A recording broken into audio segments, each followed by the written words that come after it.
Democratic lawmakers stood together in front of the state capitol today, calling for their colleagues to address Missouri's loose gun restrictions after last week's shooting at the Kansas City Super Bowl parade. Meanwhile, several Republican lawmakers spoke about what they say is an even larger issue facing the state.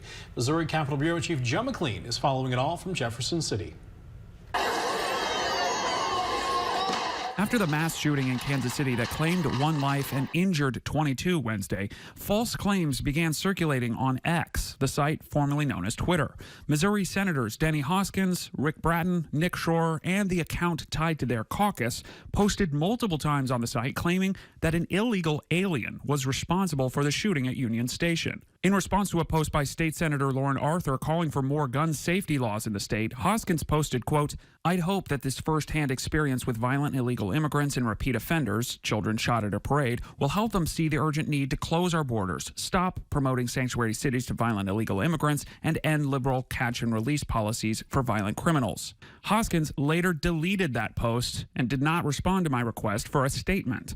The man featured in one of the photos shared was a man from Kansas, a citizen who was being detained for public intoxication. These people shared this photo, again, as political fodder, and then came back later and said, oops, never mind.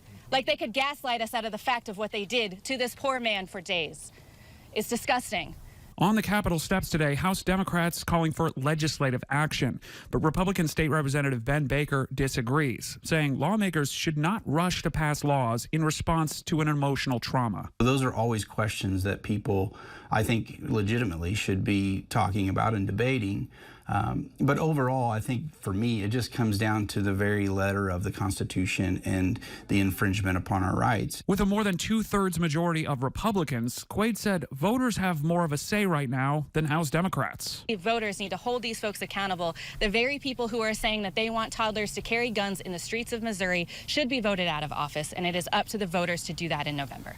House Majority Leader John Patterson said in response to the shooting in Kansas City, the legislature is not going to be considering a bill that would have allowed firearms to be carried on public transit.